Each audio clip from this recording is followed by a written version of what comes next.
Rightio legends, Chaos Chronicles clips, and we're back with another banger. And so today I've smashed a whole heap of the old school Chopper Read footage together and made a compilation video.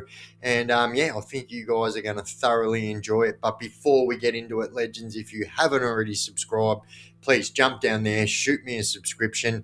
This is my second YouTube channel, Chaos Chronicles clips, and I'll be dropping content on here what I can't drop on my other YouTube channel. So you definitely want to be subscribing to this one. And if you jump up there and smash that little bell icon, you'll never miss any of my clips again. As a matter of fact, if you hold that bell icon in, you'll be able to choose all or personalized. And if you click all, it will give you a notification on whatever device you are watching me on that I have just dropped a video, a long video, a short video, a post, or I am live, and you will get a notification on every device you watch me on. Well, rightio legends, let's get into it. Good old Chopper Read. All I have in this world is my laws, my word, and I don't break them for other people.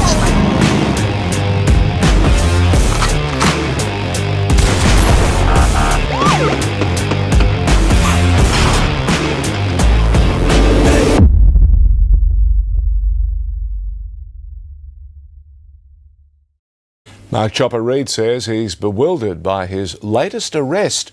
The colourful crime figure insists the so-called crimes relate to nothing more than a cigarette lighter and a walking stick. Red lemonade now substitutes the once favoured beer, and the attitude of old's replaced by a new compliant model. I was extremely cooperative and pleasant to deal with at all times. Chopper says police took him in for questioning after a revolver bearing his name was located in Collingwood. And it's got written at the bottom, Mark Brandon, Chopper Read, never plead guilty. Because I know I wrote it at the bottom in big silver writing. But he says it was a gift to a friend and a cigarette lighter, not a firearm. They pull the hammer back on the 38, flame comes out the barrel. While at his home, police seized another item. With a walking stick with a surgical sword in the thingo of the walking stick. Has anyone been stuck up with a walking stick recently? No. Police confirmed a Collingwood man is expected to be charged on summons with weapons offences. But Chopper says he's not concerned. Offer them the teddy bear biscuits. We don't have to offer them chocolate biscuits. The police love a chocolate biscuit and they will return. The changing faces of one of Australia's most notorious criminals. The end of the line for Mark Chopper Read, the self-confessed hitman dying of liver cancer in a Melbourne hospital at the age of 58. Obituaries in the Australian press and on TV said he'd never been convicted of murder, despite claiming to have killed 19 men. It was the world that I was in, and they were in the same world. And I got in first. Chopper had a hard childhood and was in state care by the time he was a teenager, turning to a life of crime, initially stealing from drug dealers and eventually specialising in collecting the outstanding debts of other criminals. He was acquitted of shooting and killing a man outside a nightclub in 1987 on the grounds of self-defence. Despite his criminal lifestyle, he became a cult hero in Australia. The ultimate tribute came when he was immortalised by Eric Bana in the critically acclaimed film Chopper. I'm not going to tell you which part's true and which part's not. Reportedly given that nickname as a child, but later earning it in Pentridge Prison after asking another prisoner to hack his ears off with a razor to force the authorities to move him. Where would I be today if they had a nickname me Fluffy, you know? Tough man to the end, he was said to have refused a liver transplant after contracting hepatitis C in prison, saying he didn't deserve it. Married twice, he's survived by his wife, Margaret, and 2 sons. How do you think the other prisoners would see you? They hate my guts. I'm as popular as a pork chop in a synagogue. There has never been a crim quite like Chopper Read. Articulate, charismatic and funny, here was a man only too willing to shine a light on Australia after dark. The criminal world is controlled by blood and guts. It always has been controlled by blood and guts. It always will be controlled by blood and guts. It's hard to believe you've spent something like 23 and a half years in places like this. 7.5 years in a place like this and 5 years down at Risdon Prison, Tasmania. Bar a few months, this was Chopper's home from his late teens to middle age. Yeah, but you put a bed in here and there's not much room. A bed and a plastic bucket for a toilet, a plastic bottle full of water and a roll of toilet paper. That's what you got. And yeah. While Chopper was never convicted for murder, he did time for violent crimes, armed robbery, assaults, arson, kidnapping. And on the inside, he was just as violent.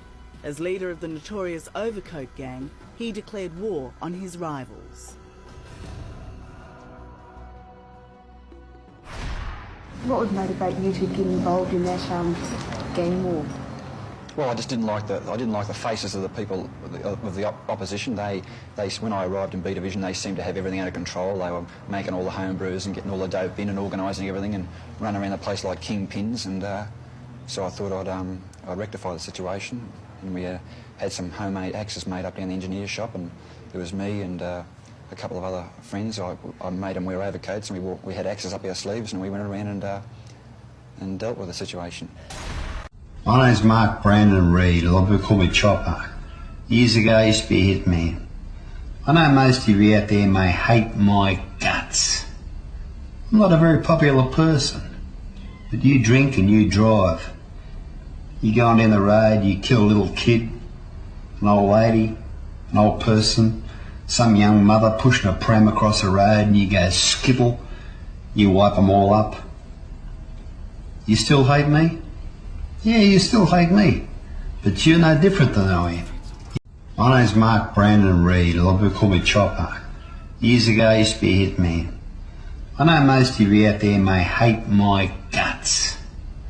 I'm not a very popular person, but you drink and you drive. You go on down the road, you kill a little kid, an old lady, an old person, some young mother pushing a pram across the road, and you go skittle, you wipe them all up. You still hate me? Yeah, you still hate me, but you're no different than I am.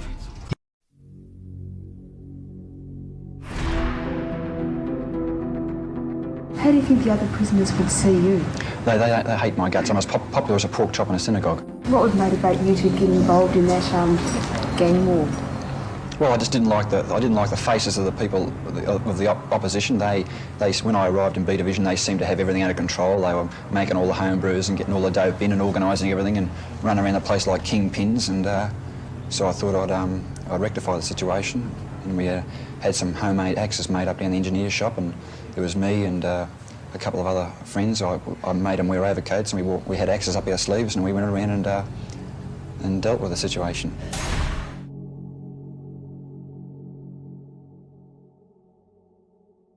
Mark Brandon Reid, better known as Chopper, was an Australian convicted criminal, gang member, and author.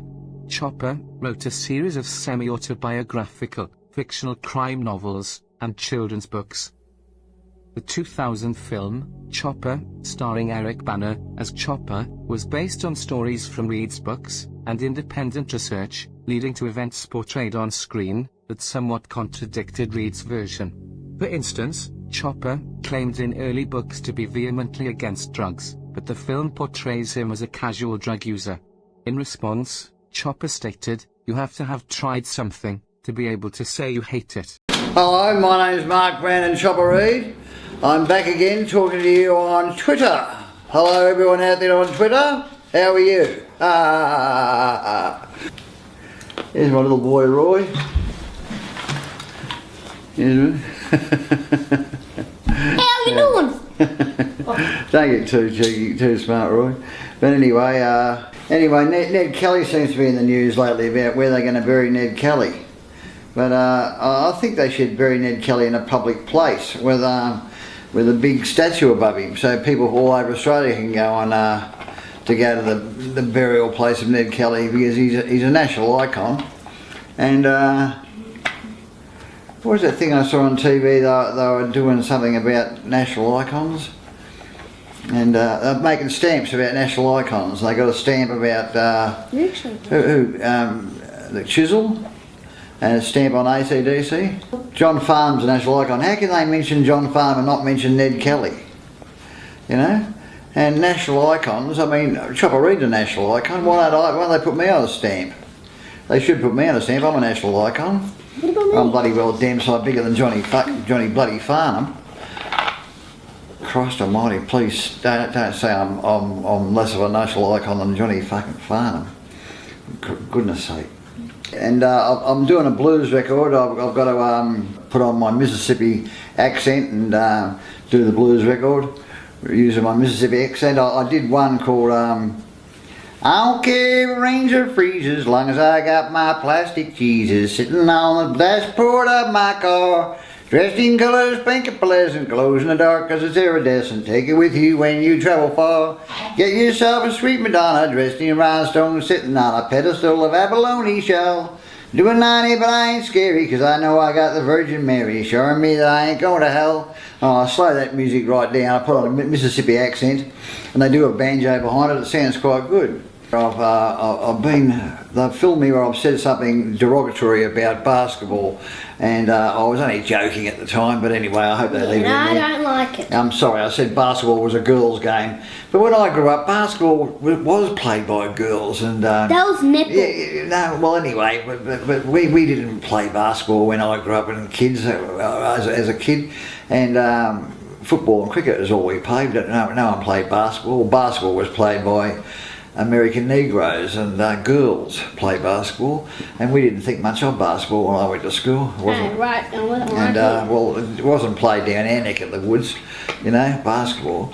But anyway, now it's considered to be quite a man's game and they play it. It was like soccer. It wasn't really, when I grew up, no one played soccer much, you know. And now it's considered a world, you know, big deal, soccer. Yeah, well anyway, I'm going to go now. I'll see you later. Bye from me and bye from little Roy. My pride and joy, little Roy.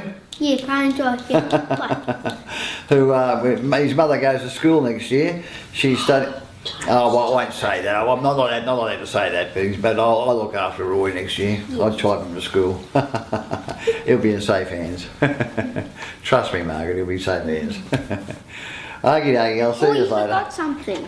What? Have me. Oh, okay. Alright, okay. I met Martin Bryant. I didn't actually meet him. Martin Bryant's a pook, right? Now, he's not going to sue me for saying he's a pook. Now, I'm not putting shit on people of that persuasion, but he's as campers or rail tents, right? I've got nothing against gay people. Now, he was behind this grill bars. He's got his arms through the bars, and I'm getting led down, getting taken out. He said, "Hello, Mr. Ray." I looked at him, and he's got these crazy green eyes. Not the eyes that stare at you. The sort of eyes, you look at his head, you can see straight through his head into the back of his skull. And I couldn't help myself. I said, "Why did you do it?" And he said, this is what he said, this is unbelievable. He said, "I don't know." He said, "1 minute I'm meeting my Trevelyan MPs, the next minute the room's full of dead people."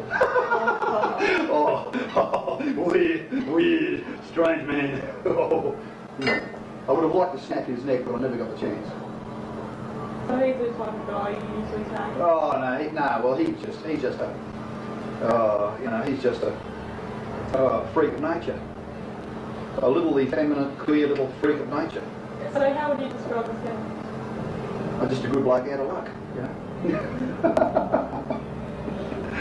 I'm just a misunderstood person. I should have been a comedian, you know, I don't know. Life led me up another path. Hello, my name's Mark Brandon Chopper Reid. I've written a little poem for Australia Day and I call it Aussie Boy. Just got to change my glasses and put my reading glasses on, sunglasses off. But they are prescription sunglasses, but I can't read with them on. I love a sunburnt country, a land that Kelly ruled, a land that Banjo built where Chopper Reid got schooled. Don Bradman was our hero until Aussie rules took hold. Now Eddie the Head is president. Aussie is brave and bold. Floods, wars and bushfires, we've fought them all and came through. Come on Aussie, come on, it's great to be true blue. We stand proud in this great land, and all in all we sing the song of Jimmy's K-San. Aussie, love it or leave it, and the Aussie flag and guts is all that I could bring, and whenever we are invaded, Aussies will stand side by side. We will fight the last to chase them all to hell, and on white ponies we will ride. In Aussie land we live the dream and think we are doing it so hard. But like my Australia Day message read, love and happiness, Chopper Boy. And please find in this card that you'll laugh more than you'll cry, and the world just isn't that hard. Mark Brandon, Chopper Reed. I saw Martin Bryant. He had his hands between this grill gate, white overalls, blonde hair, green eyes.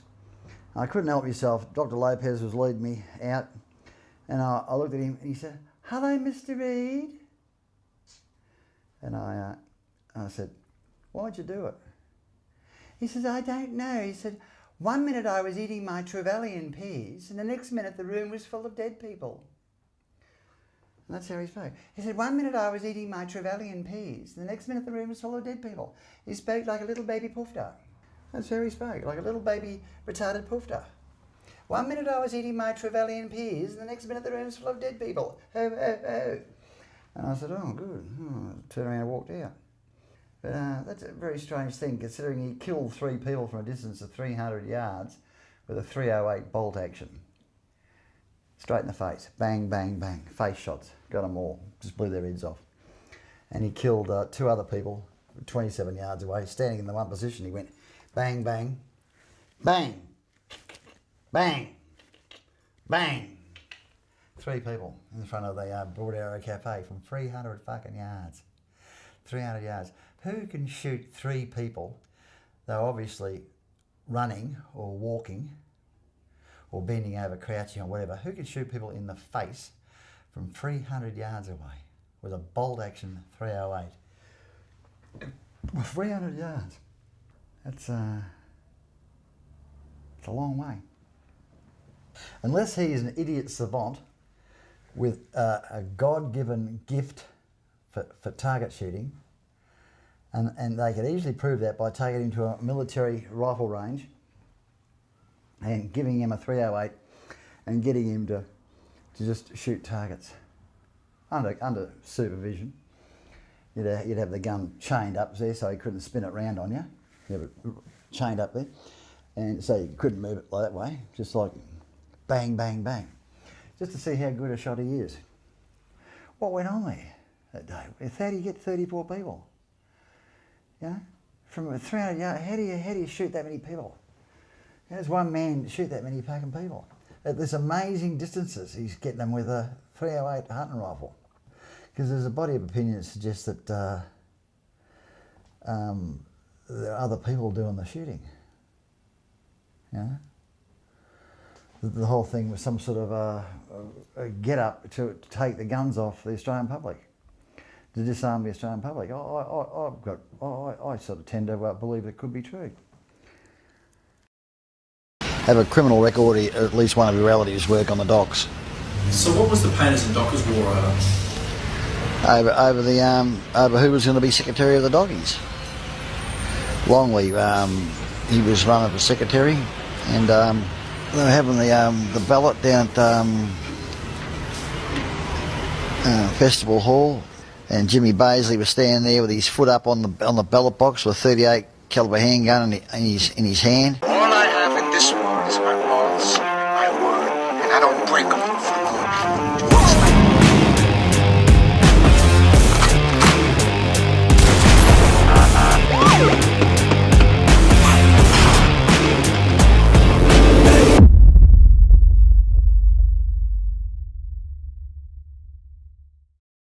Rightio legends, Chaos Chronicles, and we're back again with another banger. And so today I'm bringing you some more chaos from the vault. And so today I've dived deep and I have found some Chopper Reed footage. And as always, it's always a great laugh, and it's always awesome to do a Chopper Reed video. No matter how many videos I watch, or if I've seen it or if I haven't, I still laugh like I did the first time I ever heard Chopper Reed. And I just think he has a unique ability to be able to talk about things the way talk about the stuff that he talks about in the way that he does. He was an absolute artist, and not many like old Chopper. But like always, guys, I always say when I do the Chopper Reed videos that it is hard for me to find these videos that all of you have not seen, but I believe most of you may not have seen these ones. So in particular, it is Chopper Read talking about his knowledge on psychology, but not only that, it's him talking about his respect for Billy the Texan Longley, and he also talks about the painters and dockers and, well, Keefy George from the movie, which is Keefy 4 in real life, Stitch, excuse me. Yeah, it's actually a bit of a laugh, as always, like it always is with Chopper. And yeah, if you guys haven't already subscribed, please jump down there, shoot me a subscription. That'd be absolutely appreciated. And if you jump up there and smash that little bell icon, you'll never miss any of my clips again. As a matter of fact, if you push on that bell icon, you'll be able to select all, and then you will then get a notification on whatever video I drop, be it a short, a long form video, or a live, whatever it is, you will get a notification. But rightio, let's get into it. Chopper Read. You sound very well read. Oh, I'm reasonably well read. Yeah. What sort of things interest you, like when you're reading? I read a lot of psychology. I read the complete works of B.F. Skinner. Do you know who B.F. Skinner is? Ever studied psychology? B.F. Skinner was the Black Prince of modern day theoretical psychology. He was one who thought up the red, green and amber lights. How do you get people to stop? We said a red light, you stop. And how do you get them to move? Well, green light, they move. And everyone stops at a red light and everyone moves at a green light. Why? Because we've been psychologically we've been trained to do that. That's how you get people, that's called theoretical psychology. And the Army and Navy and Air Force, they used to use a lot of his thinking, a lot of his psychology in the theatre of war. See, in H Division you had 39 prisoners. So I had to convince 38 of my fellow prisoners that something was going to happen, and I got them to believe that me and the screws were like that I could get the keys to any prisoner's cell and enter you a cell after hours of an evening, going to your cell and bash the shit out of you, you know, or stab you to death or do anything I like to you. And of course, I didn't have this power, but this is the power that the prisoners thought I had. They were convinced that I could get I could get one of the screws to give me the keys and let me out of my cell of a night time and get into their cells. They were convinced I had this power because I used to hint to them that I had this power. And the screws enjoyed a bit of a joke too, so they used to support me in this sort of like lie. So I chucked a bit of stuff that I looked up about B.F. Skinner there in the video so you could see. I say this all the time. You can Google the stuff that Chopper Read talks about, and he was actually a very, very, very smart person, like intellectually smart, like very, very smart, and obviously done a lot of reading with the amount of prison time he done, which is very, very common. And yeah, like I said, you can always guarantee that, like, if you Google this stuff, that it always comes up as being, you know, quite factual. But the next part here is, yeah, him talking about Keefy George, or Keefy 4, who was an informer who is now dead. And but they did call him Keefy George in the movie, and also talking about Billy the Texan Longley. Billy Longley was he was a powerful member of the Victorian Federation of Ship Painters and Dockers. A lot of their members were ex Pentridge prisoners, couldn't get into the union unless your father had worked on the union or your grandfather had worked on the union. It was sort of like membership was passed down from father to son, or if you had to be in jail to get into the union. You know? Have a criminal record, or at least one of your relatives work on the docks. So what was the painters and dockers war over? Over who was going to be secretary of the doggies. Longley, he was running for secretary, and they were having the ballot down at Festival Hall, and Jimmy Baisley was standing there with his foot up on the ballot box with a .38 caliber handgun in his hand. But Jimmy Baisley had a weak bladder and had to go to the toilet quite a lot. And as he excused himself to go to the toilet, rushed in and pinched the ballot box. A couple of weeks later, they found the ballot box. It was stuffed. It was under the Westgate Bridge. It had been restuffed with Shannon votes. 1,250 fucking votes. There's only 300 fucking members of the docks. 300 surviving members. But 1,250 people could vote. It was all fucking Shannon, all Shannon votes. No one voted for fucking Longley. So it was all bullshit. You know, it was crap. Because Bill Longley asked Les Kane about that. He says, he said, who won the election, Les? He said, you did, Bill. Bill went to jail for killing Pat, didn't he? Yeah, he got Kevin Taylor to run into the Druids Hotel and they shot Pat Shannon dead with a .22. You fought a long war on Billy's behalf. Why did you fight so strongly for him? Oh, because I like Bill Longley, you know. We had the same enemies. Which enemies were they?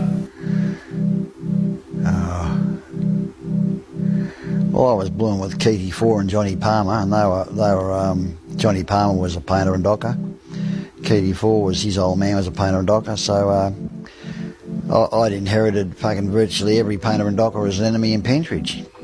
So when Billy Longley came to Pentridge, it was a natural way to take Billy Longley's side. Why were you so hated by the painters and dockers? Because I bashed Keaty Four and Johnny Palmer. And Johnny Palmer was considered to be like the Prince Philip of the fucking painters and dockers. He was a very powerful young painter and docker. I didn't like him, so I bashed him. Well, there you go, legends. Never a dull moment with Uncle Chop Chop.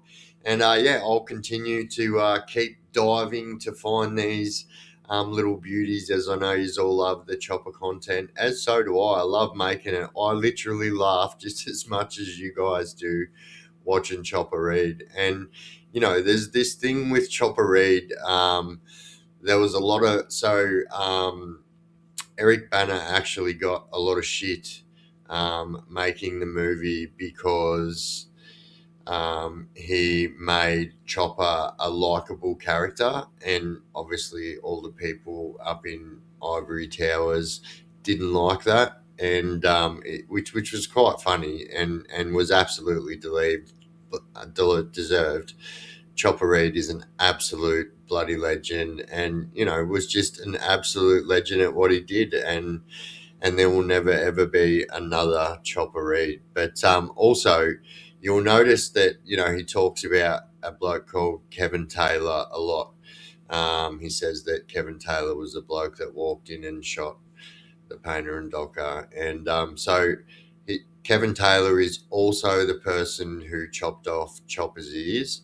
And so I knew Kevin Taylor quite well, done quite a bit of prison time with Kevin. And he actually ended up getting liver cancer, and I ended up becoming his carer. And he was just a funny old bugger. But he's got some crazy stories, old Kev. So we'll definitely do a Kevin Taylor video. But there you go, legends. Another beauty of a Chopper Reed video. And if you guys have got anyone that you'd like me to do a video on, just jump in the comment section of this one and smash it down there, and I'll do my utmost best to get around to it. And if you guys haven't already subscribed, please jump up there, shoot me a subscription. That'd be absolutely appreciated. And if you tap that little bell icon, you'll never miss any of my clips again. Well, rightio, legends, I have been the Chaos Chronicles. You've been absolutely awesome. And don't do drugs and crime and you won't end up in prison. with crazy people like Chopper Reed or Billy the Texan Longley. We out.